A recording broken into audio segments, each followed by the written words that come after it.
E aí eu vou começar já entrando numa treta que o Arthur já tava abordando ali, né? E que é um tema que eu queimei a língua, tá? Virou meme, virou piada, que era o felinos andam juntos, né?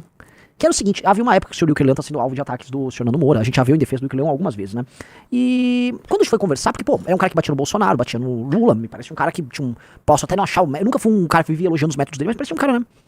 Tá, pô, parece que ele tem uma, né, dentro do mesmo frame de atuação política nosso e tal. E aí a gente começou a reparar que ele, na verdade, a gente falou, pô, vamos caminhar junto, né? Veja bem, aí vai no novo, aí começa a andar com o PL, aí agora, né? Ou seja, o título não estou ironizando nada, né? Até um relógio errado, né? Até um relógio quebrado acerta a hora em um determinado momento do dia, né? Até o relógio errado. Então, aparentemente, o relógio errado, que é o Nando Moura, que é um cara que fica sempre vagabundo, ele vai poder levar isso pra casa, né? Vai poder falar, está aqui eu acertei, né? Porque, de fato, assim, um sujeito em pleno 2025 acenar pra Bolsonaro e PL, só quer dizer uma coisa, entendeu? E definitivamente não é que não estamos todos unindo em nome da direita. Cara, em condições normais de temperatura e pressão, a direita vai ganhar a eleição com o Tarcísio e com o Centrão. E não será os agentes menores que vão determinar isso. Muito menos, sabe, um ou outro agente específico. Então, não é sobre isso. É naturalmente porque o PL é um partido atrativo e ser bolsonarista te traz votos, né? E ele pode ser um bolsonarista importante no Brasil. Talvez não o suficiente pra ganhar a eleição, porque são poucos deputados no DF, mas o suficiente pra, sabe, entrar no game e tal. E é isso, né? A gente olha essas coisas, né? E a gente começa a se sentir muito sozinho, né?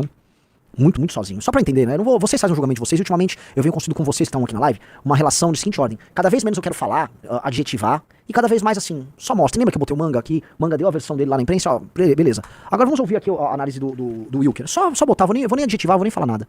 Correr, tudo indica deputado federal em 2026. Por qual partido político? Essa é uma questão que está em aberto, né? Felizmente a gente tem unido a direita e conversado entre todo mundo. A gente está superando questões pontuais, que eu acho que foi um grande problema nosso, no qual eu me incluo, tenho bastante culpa nisso, inclusive, de a gente se separar por causa de questões pontuais que a gente poderia se juntar e resolver. Olha a esquerda aí. Tipo, questões pontuais, né? O Bolsonaro estava matando gente na pandemia, né? O Bolsonaro teve um dos piores comportamentos. Isso não é uma questão pontual, isso é uma questão fundamental. Né? O Bolsonaro tentou um golpe de Estado, o Bolsonaro acabou com a Lava Jato, o Bolsonaro e a família dele têm até agora inúmeros cadáveres no armário do ponto de vista da corrupção. Inúmeros. O Bolsonaro entregou o governo dele pro Centrão, como o próprio Wilker sabe, pra nada. Isso não é uma questão pontual, isso não é uma discordância. Pô, eu acho que, por exemplo, o Bolsonaro, na questão da Eletrobras, tá? A gente tem uma discordância. Não é uma discordância pontual. Aqui não é pontual, cara. Pra mim, o lance da pandemia é um lance que cruza a linha. O lance da Lava Jato cruza a linha. Virou discordâncias pontuais, né? Vamos lá. Você se arrepende do tchutchuca do Centrão? Cara, tchutchuca do Centrão é algo que não dá pra tratar no sim ou não, assim. Você se arrepende? Eu acho que o Bolsonaro fez vinculações com o Centrão complicadas ali, que são inegáveis. Eu acho que ele deveria pelo menos ter trazido mais coisas pro nosso lado ali, por meio dessa vinculação que ele fez com aquelas pessoas que a princípio a gente abominava. Mas o lado bolsonarista tem o seu lado, de que ele precisava pra governar e afins, e eu tenho essa crítica. Eu acho que a gente poderia ter resolvido melhor, sentado e tal, só que a gente, todo mundo, né? Todo mundo se dividiu. E aí, consequentemente, naquele dia... A culpa é de quem se dividiu. Gente, disso aqui pra... Aguardem aí, culpa do MBL, né? É aqui, ó. Né? Porque lógico, né? Ele é uma pessoa sábia que repensa, né? Então veja só, os crimes ali, pouca coisa que o Bolsonaro cometeu, tentativa clara de golpe de Estado, depois teste ali, a pandemia foi um negócio ali e tal, e vai, e agora tá... Vamos lá, vamos ouvir. Eu sei que até hoje alguns bolsonaristas mais radicais, a maioria do meu público hoje é bolsonarista, inclusive, são pessoas que não guardam ressentimento, isso aconteceu e eu sou grato a essas pessoas, inclusive, por isso que a gente se dá bem, correr, tudo indica. Bom, não vou fazer julgamentos. Tá, apenas mostremos aí. E cuidado que a gente, especialmente o Arthur, o Renato, especialmente Renato e Arthur já fizeram muita defesa pública dessa pessoa. Sugiro pra vocês que assim, tá dado aqui, né? Defendemos publicamente, tiramos o pé publicamente. Acho que fica pra vocês essa dica. Por que essa dica? Já venho falando há bastante tempo, tá? A direita brasileira, ela é só um truque. Isso aqui não é especificamente sobre o Wilker ou sobre ninguém. A gente já falou, né, quanto a direita brasileira é sobre um truque, mas é tão claro que, no fundo, a direita brasileira é sobre um truque de ascensão social e ocupação de cargos como um fim em si mesmo, que, né, o tempo passa, o tempo voa e a poupança Sabão-Merindos não continua numa boa, né? O tempo passa, o tempo voa, as coisas vão ficando muito claras. E eu acho muito interessante. Eu vou pedir pra você, Rafael Almeida Rizzo, eu vou pegar aqui um corte do Jordan Peterson, eu vou traduzir do inglês, porque meio que o Jordan Peterson, veja só que interessante, o Jordan Peterson, ele entra nessa discussão sobre a direita americana, tá? Eu vou pegar aqui, então vou mandar pro Rizzo um link, e eu vou começar a abordar essa questão do Wilker, mas da direita brasileira como um todo, dentro de um prisma do Jordan Peterson falando da direita americana, tá? Então vamos lá, a gente vai traduzindo aos poucos, bota aquele CC ali, né, aquele negócio de legenda, e vamos que vamos, a gente vai traduzindo como dá, né? You also set that conversation up, but it poked up and made itself manifest in that conversation. And the issue is, how do you identify the psychopathic pretenders? And it's even worse now. Então assim, ele tá falando sobre a direita e ele fala, a questão é como você vai identificar esses fingidores psicopatas que existem, eles estão falando da direita americana. Vamos lá. And then make a barrier, right? E fazer uma barreira. right was calling for the left to do that for decades, Right. and they didn't, and they couldn't, and the left is not good at drawing barriers, partly temperamentally. Então ele falou assim, ó, a direita acusa a esquerda há muito tempo de não impor barreiras para os seus respectivos psicopatas que existem da esquerda, e é uma crítica válida. E sim, é uma crítica válida que a direita sempre fez à esquerda, que a esquerda, vamos dizer, o muro, né, a barreira tava muito fácil, o muro tava baixinho pra psicopata, malandro, vagabundo de toda sorte entrar no campo da esquerda. Ele tá falando especificamente aí de psicopatas agora, tá, de sociopatas, de gente malandra, mas vamos lá. The right is somewhat better, but there's no shortage of monstrosity there, and so then the question is, how do you draw the line? And that's kind of what I was. Aí ele fala assim, a direita é melhor, mas não tá faltando monstruosidade dentro da direita. E a questão é como nós construímos uma linha, como nós estabelecemos aqui uma barreira de separação, sei lá, entre o que é aceitável e o que não é. Vamos lá. These right-wing, they're not right-wing, these psychopathic types manipulate the edge of the conservative movement for their own gain. Perfeito. Aí ele fala assim, ó, aí o que acontece? Esses psicopatas da direita, eles manipulam o campo, porque eles acabam, né, é como a ideia da janela de Overton, né, você começa a criar uma pressão, abrindo um tipo de discussão no extremo, e aí você leva a discussão pro extremo. Veja só, nesse ponto eu discordo do Jordan Peterson em ter discussões edging, né? Ou seja, discussões, vamos dizer, no topo, no ponto final ali, que endereçam a discussão para um determinado caminho. Eu faço isso porque eu acho necessário. Eu estou falando hoje de guerra contra o crime organizado, não é mais endurecer leis penais. Mas eu não sou um psicopata, ou ao menos, né, não sou. Né, ninguém fez um teste psicológico comigo que disse que. Brincadeira, eu claramente não sou psicopata. Mas o caso aí temos que separar. É importante, sim, figuras que abram discussões que estão interditadas ou proibidas. Vamos lá. Semitic guys. There's plenty of anti-Semitism on the left too, by the way. So it's not unique to the right, Well, but particularly now. Aí ele deu exemplo do antissemitismo que existe na direita e na esquerda. Vamos lá. Yes, particularly now. Right. And so, you've let your curiosity guide you, your curiosity and your desire for knowledge, this quest, you've let that guide you as a podcaster. And by the way, I'm trying to work through exactly the same sort of thing. How do you know, given your radical increase in stature over the last 10 years, how do you know when your curiosity and even your skepticism about the fact that things aren't the way that people say they are, because that's certainly been demonstrated in the last 10 years, how should anyone decide what guardrails to put up? Like, what do you look for? Então ele tá falando basicamente assim, né? Você que é um cara curioso, usou sua curiosidade como podcaster Joe Rogan pra crescer e abrir discussões nos últimos anos, como você que tem uma influência e pode influenciar no debate público, como você estabelece a linha em que você eventualmente dando espaço pra um maluco, pra um picareta, mas normalmente ele tá falando de psicopatas aqui, tá? De extremistas, porque ele sempre vai pra esse lance do antissemitismo e tal. O Peterson, esse assunto é muito importante. Mas vamos lá. Do you have a conceptual system worked out for that? Like, because Então, o lance é, nesse corte, tem outros, até o Rios pode ir procurando outros cortes que tem. O Peterson, ele está preocupado com essa ascensão de figuras psicopáticas que tem um discurso, vamos dizer, amalucado. E não sei se ele coloca ali, porque a discussão foi parar nisso, dentro da alt-right, da direita americana, sobre também grifters, né? Que o grifter é o picareta, tá? Não sei se... Eu tenho até um artigo na Valete, tá? Nessa Valete do... não é do anterior, eu tenho um artigo sobre isso, que fala direita entre o louco e o ladrão. Mas em resumo, o Peterson tá percebendo que, olha, se você não criar uma barreira, você vai ser pautado pelo picareta e pelo psicopata. Pessoas que têm comportamentos ora patológicos ou imorais ou criminosos, e esses caras se aproveitam das ferramentas de convencimento algorítmicas das redes sociais e dos ganchos e gatilhos que você pode obter para obter esses proventos próprios e acabam pautando a discussão política no Brasil. Aponta a discussão política não só no Brasil, desculpa, nos Estados Unidos, mas aponta a discussão política em vários lugares serem sobre absurdos. E se a gente vai pegar, de fato, a discussão política, não só no Brasil, mas nos Estados Unidos, ela se dá em categorias por vezes retardadas. A discussão das vacinas que a direita teve no período do Covid foi uma discussão. Por mais que você fale, eu achei uma crítica válida aqui, sim, você vai achar a crítica válida, você vai achar aqui, mas é quase um cherry picking, você vai escolhendo a crítica válida, que é válida e que cabe a discussão. O resto, o que massificava mesmo, era mentira pura e simples, era um festival de fake news, festival de alarmismo e de bizarrices de toda sorte. E as pessoas tinham lucros e views com isso, tá? Mesma coisa a discussão que a gente teve no Brasil sobre UNA. A discussão sobre UNA foi inteira eivada de mentira e foi uma construção mentirosa de modo a validar um golpe de Estado, tá? Mesma coisa a gente pode colocar, vamos lá, os exageros que o STF cria, que a esquerda cria falando de fake news em redes sociais, ou agenda trans, ou seja, é uma galera maluca, usa desses instrumentos, vamos dizer, de polarização e politização dentro do game, e aí você vai criando monstruosidades e a gente fica discutindo essas maluquices. Então até que ponto a gente é pautado por isso? Veja, eu acho que o Jordan Peterson, ele foi se tornando um cara meio chato conforme o tempo foi passando. Mas a crítica dele ali, à direita como um todo, não está, vamos dizer, errada. A direita, ela é construída sobre um altar de mentira, cara. A direita é construída sobre um altar de mentira. A direita digital ela é construída sobre um altar de mentira, sim. E dado que ela vai se renovando e se alterando, e ela é muito competitiva internamente, porque ela não existia de maneira estruturada, então tá todo mundo meio que nos últimos 10 anos ascendendo, a gente tá vivendo um gold rush.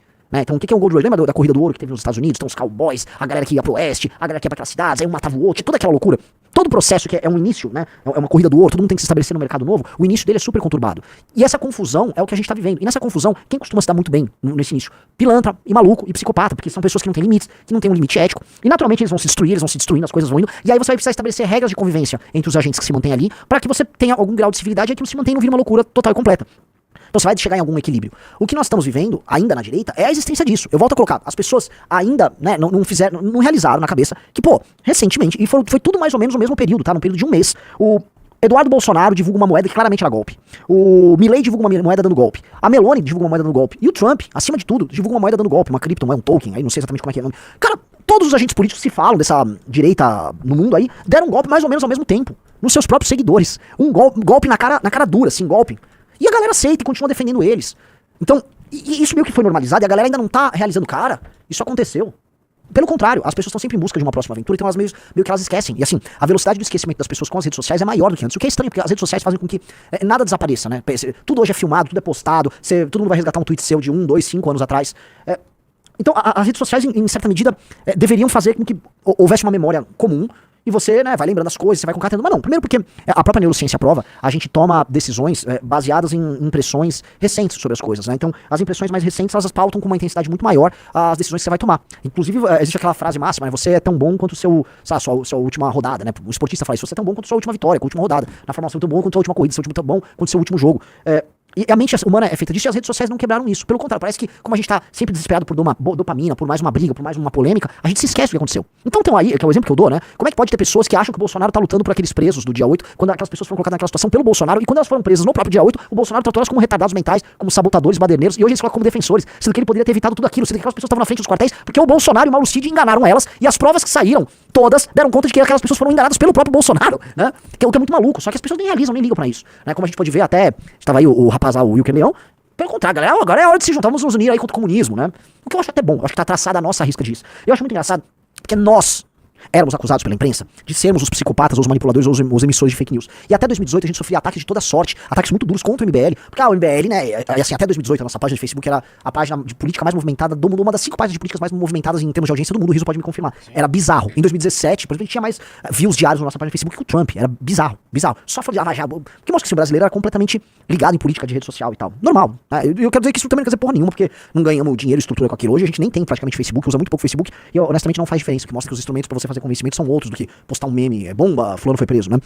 Dito isso, o que eu posso colocar, a imprensa nos colocava nesse polo, mas a gente começou a estabelecer os limites, porque quando a gente viu o surgimento do Bolsonaro, a gente começou a perceber, pô, mas o negócio é puro picaretagem. Acho que pra mim o grande susto veio com o Frota. Eu sempre conto isso, não quero me repetir, mas quando o Frota roubou a marca MBL no ano de 2017, ele registra a marca MBL, com a gente já tendo feito um registro anterior, e vai na imprensa falar que se tornou dono da marca MBL, e tenta tirar nossas redes, nosso site tudo do ar, cancelar eventos que a gente tava fazendo, ou seja, ele queria fechar o MBL, e aí ele vai na Mônica Bergamo e fala, não, eu estou oferecendo pro Bolsonaro, e o Bolsonaro fala, eu aceito, só não pode me dar um beijo na boca. Eu falei, puta que pariu, tá autorizado dentro da direita você ser um completo picareta, porque esse Frota é um completo de um vagabundo, sempre foi, um vagabundo, um lixo humano.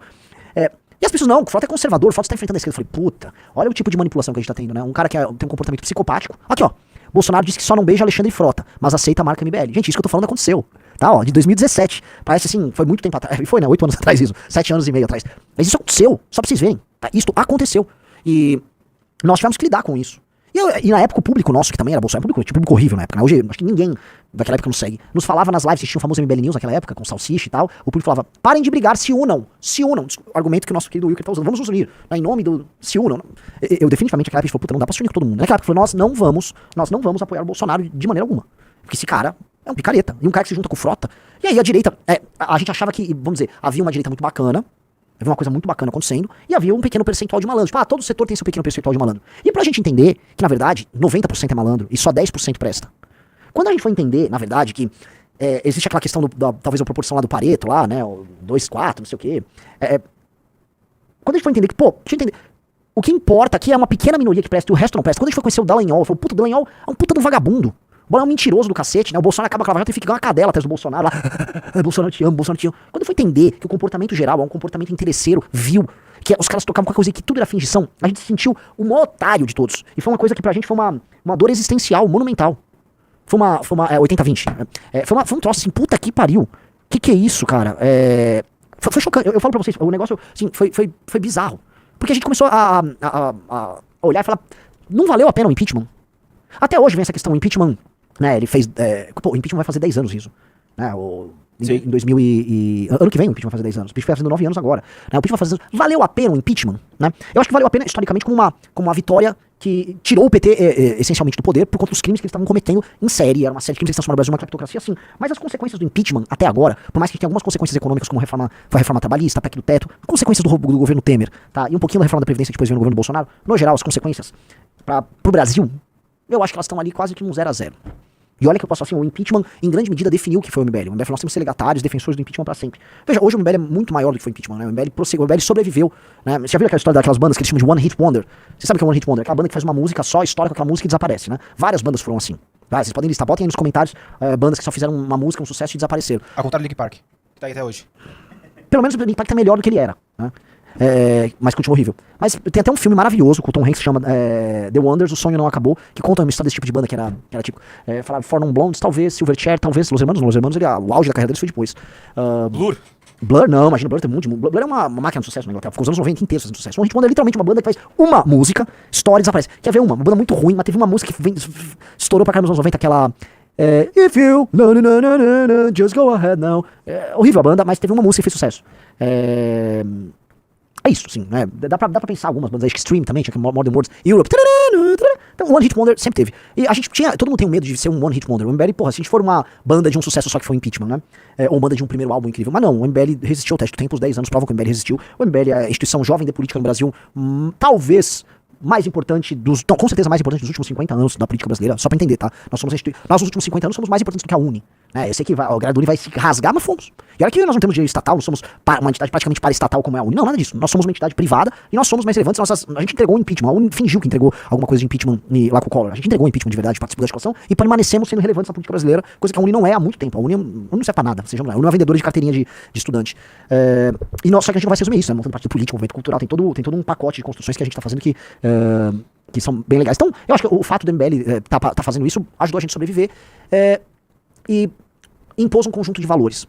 E o problema é o seguinte, nada nos diz que o restante da direita vai melhorar. E me parece que a regra, não só aqui, mas nos Estados Unidos, fora, é a regra da picaretagem, né? O grifter é a regra, ele não é a exceção. E talvez a gente possa ter, na verdade...